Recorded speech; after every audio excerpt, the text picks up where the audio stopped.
With the new campus carry law set to go into effect next August, we talked to students to find out their opinion on the new controversial law. Olu introduces a new tool for students to map out their graduation. Great flicks are coming to local theaters, and in sports, we check in with Saints soccer and volleyball coming up on Lakefront.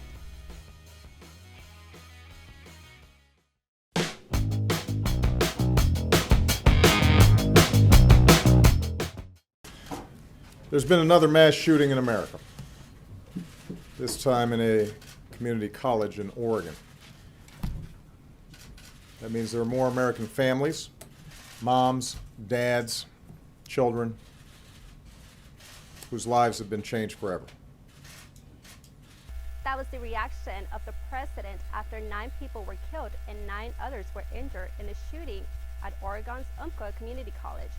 On Thursday, the gunman also died. With yet another shooting, this brings into question Texas' new controversial law that would take effect next August, in which licensed concealed gun owners can carry on Texas campuses. Private institutions can opt out of the law, which Trinity has already done, while St. Mary's and Olu have yet to decide if they will allow concealed carry on campus. Here is what Olu students and Chief Juarez think of the possibility of concealed weapons on campus.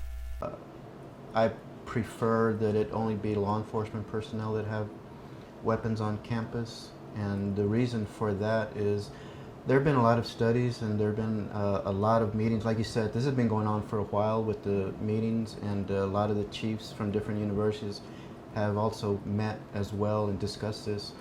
The right to carry a weapon is fundamental under the Constitution, but we're here to protect the campus and the university where we work. So my opinion on that is that we're trained in that area. A person that is licensed to carry has very limited experience in dealing with that weapon, and so I'd rather have us take care of a situation that comes up rather than an individual that happens to have a weapon with him.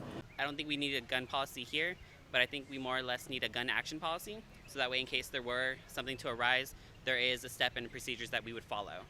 I don't think guns should be allowed on campus. Considering what just happened a few days ago in Oregon, like things like that happen, and it's not to say that we're immune to it. It could happen to anybody, and I think having handguns on campus is just, it's not good. I feel like it'll just bring fear to people like myself who are afraid of people with guns.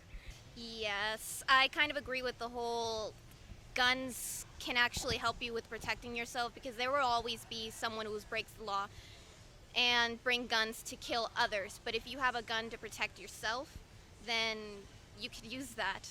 Oh, no, for sure not. No guns here. No. I don't think there should be guns on our campus. We're a private university, and we've had a long tradition as a Catholic university of being peacemakers, and that there's not a place for guns in the general population at Olu. Last week, campus ministry held a show of support and solidarity for the victims and family members of the Umpqua tragedy. In the mall area, there was prayer, and those who attended signed a card of support. Texas Recognition, Olu's graduation regalia vendor, will be on campus Saturday from 10 a.m. to 2 p.m., taking orders for regalia, invitations, and class rings. Olu's bookstore is having a big sale due to a vendor change. NEWA will no longer be contributing with the university, but instead we welcome Fallot, our new vendor. Here is what the bookstore manager had to say. Well, Follett is pretty good about having more vendors to choose from, so we have a better price point. So we have pencils and notebooks that are more reasonably priced, and we get more volume, so that lowers the cost for everybody.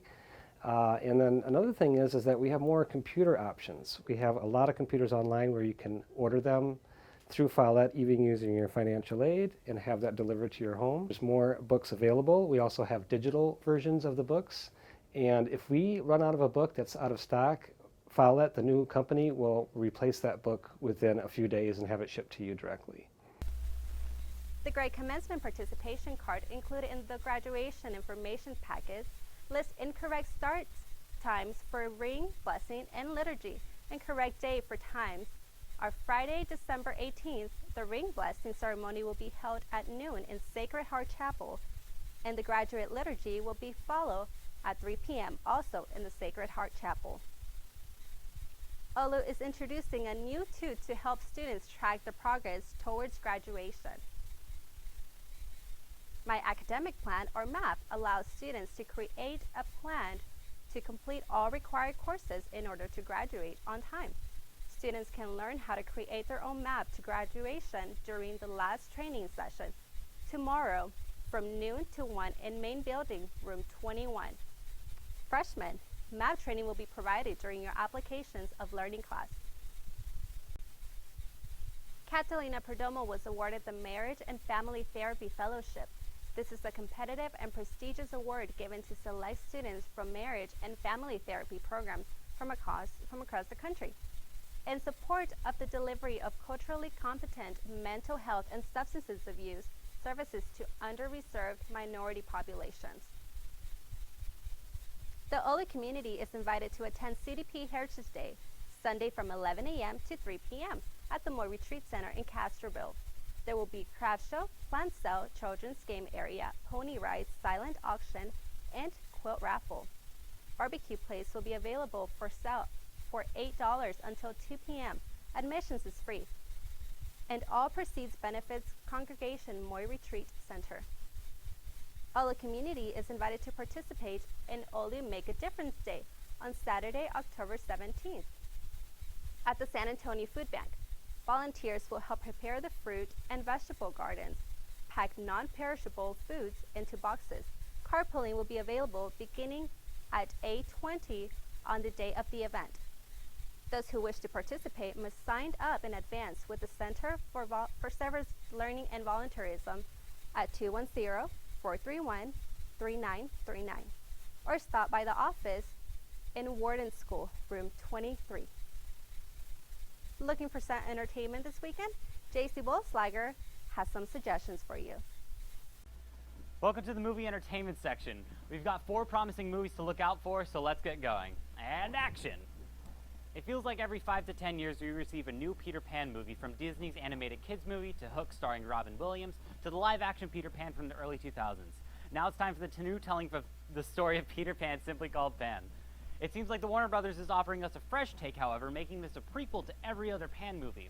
This story follows the orphan Peter Pan as he's whisked away to Neverland, where he must team up with James Hook and take down Blackbeard. Maybe we'll get some backstory on Peter's and Captain Hook's rivalry? The visuals from the trailer look stunning, from the ships to the world itself. Even if the story happens to fall flat, you can be sure to stay for the spectacle. Pan hits theaters today. We've all seen a circus performer risk their lives walking across a tightrope, and we feel our stomachs drop even when they wobble the slightest bit. Stretch that over 2 hours and you have the walk. This movie follows the true story of Felipe Petit, who dreamed of balancing his way across the tightrope that connects the 2 towers of the World Trade Center. Throughout the movie, we'll see the drama and tension of trying to achieve such a stunt, from illegally climbing to the roof of the towers to suffering injuries days before the performance. And the fact that it's all based off real events makes the movie even more suspenseful as we watch his life hang in the balance. The walk is in theaters now. The iPhone, a revolutionary device. Well, this is an Android, but the point still stands that without Steve Jobs, we wouldn't have such wonderfully overpriced and innovative phones and computers. In How I Copied Steve Wozniak, the movie, we follow good old Steve throughout his career, from the beginning of his company to the rise of his top to the technology industry. Spoiler alert, he dies.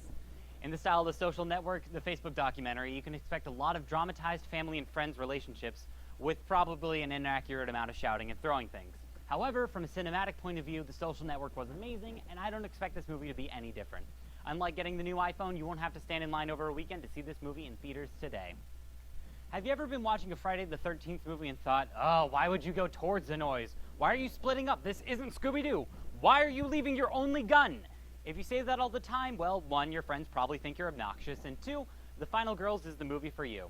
This movie shows a girl named Max and her teenage friends going to see her mother on the silver screen a year after she died. After a freak fire accident in the theater, her and her friends get sucked into the movie. Knowing that they're in a horror movie, they can dodge every bullet. They don't forget the weapons, they don't split up, and most importantly, they know how to end the movie. This may be their one chance to save Max's mother. Unlike other horror movie parodies, this one looks promising and instead of, well, stupid. The characters seem likable, the plot is interesting, and the jokes are actually pretty funny. This movie comes out today, and you know for sure that I'll be seeing it with my friends soon. Or by myself. Thanks for listening, and I'll see you guys next time. And cut. Ever find it awkward on Facebook when someone posts upsetting news and the only way to show condolences is to like? Well, Facebook is set to unveil a new way to respond with the dislike option. But could that just be as if more uncomfortable? We talked to all the students to get their take. The dislike option on Facebook, I don't think it makes much of a difference. I mean, just because there is a like option, so if you don't like it, then you obviously don't need a dislike button. If you didn't like the post, then it's obvious that you don't like it. To see how many people dislike your post, I don't see how that would be beneficial in any way, but to each his own. I don't think there should be a dislike option on Facebook. I mean, it's rude. It could add to the cyberbullying that we have already. People, already cyberbully people about their pictures and stuff, and having a dislike button would just lower somebody else's self-confidence. I think the dislike option gives us all a better opportunity to be able to express our opinions, so it helps. Saints volleyball 11th game win streak came to an end this past weekend with the loss to crosstown rival Trinity. Saints hope to start a new streak this weekend. As for the Saints, host the University of Southwest at Maybe Gymnasium tomorrow afternoon at 1. Saints women's soccer get a victory yesterday against Jarvis Christian. Saints shut out the Bulldogs 10-0. Saints are now 7-3-1 on the season. Men were also in action yesterday against Jarvis as they pulled away a victory yesterday 4-0, and even their conference record at 1-1.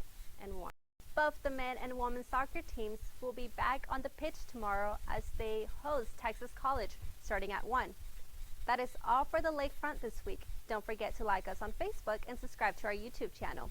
Before we leave you, the Lakefront has 4 former and current members nominated for the Lone Star Emmy coming up on November 7th in Austin. If you haven't seen their entries, we will be ending today's and the 3 next newscasts with those news packages. Today is Katie Muerta Huerta and an interesting look on marbles. The hottest new trend in San Antonio is marble hunting. What's great about it is it's family oriented and it's for all ages. Just like San Antonio, I'm about to lose my marbles. While most people have to wait till the Easter holiday to participate in a scavenger hunt, a group of San Antonians get to do it all year. Instead of hunting for eggs, they hunt for glass marbles.